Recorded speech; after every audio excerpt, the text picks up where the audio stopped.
करीब थींदी एड़ियूं औरतूं मुंहिंजी उम्मत में पैदा थींदियूं उन्हनि जे मथनि जा वार ईअं ठाहींदियूं जे उठ जो कुंह चूंडो आहे। अॼु मायूं ठाहींदियूं झूड़ो मथे इहा साईं जन निशानी ॿुधाई आहे। साईं फरमाइनि था अहिड़ियूं औरतूं हूंदियूं कपिड़नि जे हूंदे बि बेलिबास हूंदियूं कपिड़ा पाईंदियूं चुस्त कपिड़ा हूंदा सोढ़ा कपिड़ा बदन खे चस्पा थियल हूंदा कपिड़नि जे हूंदे बि ॼणो बिना लिबास जे हूंदियूं या वरी अहिड़ो सन्हड़ो लिबास पाईंदियूं जंहिंमां बदन अंदरों ज़ाहिर पियो थींदो या वरी अहिड़ा छोटा लिबास पाईंदियूं जंहिंमां उन्हनि जो जिस्म ज़ाहिर पियो थींदो।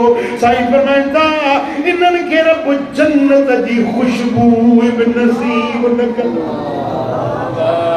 जन्नत जी ख़ुशबू 500 सालनि जे पंध ते ईंदी आहे पर अहिड़ियुनि औरतुनि खे जन्नत जी सुरहाण बि नसीब न थींदी जेके पर्दो न कनि सतुर न कनि जेके घरनि खां बेपर्द थी निकिरनि।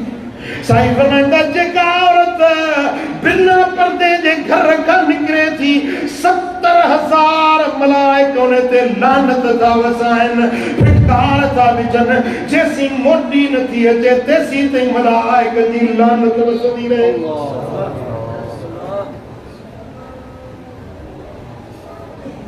मुसलमानो पंहिंजे घर में सतुर रखो पर्दो रखो। असांजे लाइ मगरिब जूं औरतूं नीम पुराना लिबास वारियूं अमेरिका यूरोप जूं औरतूं उहे असांजे लाइ आइडियल न आहिनि। मुहम्मद जी न्याणी असांजे लाइ आइडियल मदीने वारे साईं जी न्याणी जीअं पर्दो कयो